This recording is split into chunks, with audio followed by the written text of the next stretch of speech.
करने से पहले मैं आप सबसे चाहूंगी कि आप ढेर सारी तालियां और हंसी के साथ मेरा सहयोग करें।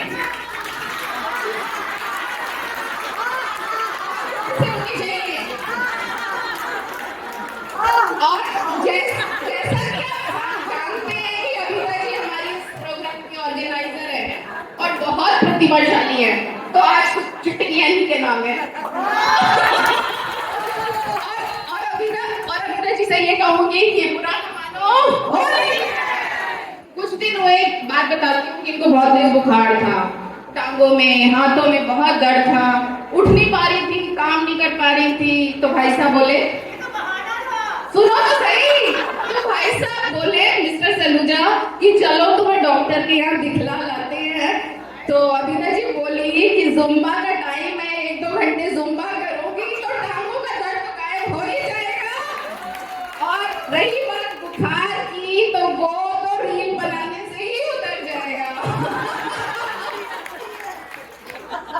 तो भाई साहब गए, वापस आए, देखा, घर आए, आके बोले अभिनव जी से कि तुम्हें पता है हमारी पड़ोसन तो पड़ोसी का बहुत ध्यान रखती है, जब वो ऑफिस से आते हैं उनके जूते उतारती है, मुंह में खाना खिलाती है, तो तुम ऐसा क्यों नहीं करती? तो अभिनव जी धीरे से मुस्काई और फिर बोली, मैं तो तैयार हूँ, पड़ोसी मान जाएगा। मजे की बात, दोनों ही ऑफिस में जाते हैं। और एक और किस्सा सुनाती हूँ। वैसे आजकल अभिनव जी बहुत चर्चाओं में है, आप सब जानते हो, काफी नाम हो रहा है इनका।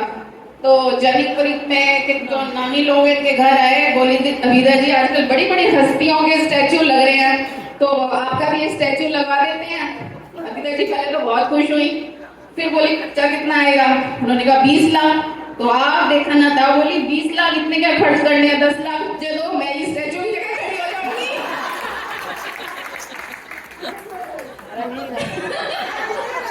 और एक किस्सा है कि अभिनव जी उनके घर गई मैं एक दिन, तो भाई साहब बैठे थे। मैंने कहा आपकी शादी को इतने साल हो गए हैं, आप लोग कभी लड़ते झगड़ते नहीं हो? बोलते नहीं, हम तो बिल्कुल नहीं लड़ते झगड़ते, हमारी तो बहुत अच्छी आपस में अंडरस्टैंडिंग है, हमारे अपने अपने डिपार्टमेंट है। मैं कैसे? कहते हैं सारे बड़े बड़े डिपार्टमेंट मैं संभाल लेता हूँ और छोटे छोटे ये संभाल लेती हैं, ये डिसीजन ले लेती हैं। मैंने कहा जैसे? कहते हैं इंडिया वर्ल्ड वॉर होगा या नहीं, इंडिया और पाकिस्तान में कैसे संबंध हो, पेट्रोल कितना इंपोर्ट हो, ये सब मैं डिसीजन लेता हूँ। और छोटे मोटे डिसीजन जैसे मेरी सैलरी कहाँ खर्च हो, कौन सी प्रॉपर्टी ली जाए, घर में कौन सी गाड़ी आएगी, बच्चों की एजुकेशन का क्या होगा, ये सारे डिसीजन ये ले लेती हैं।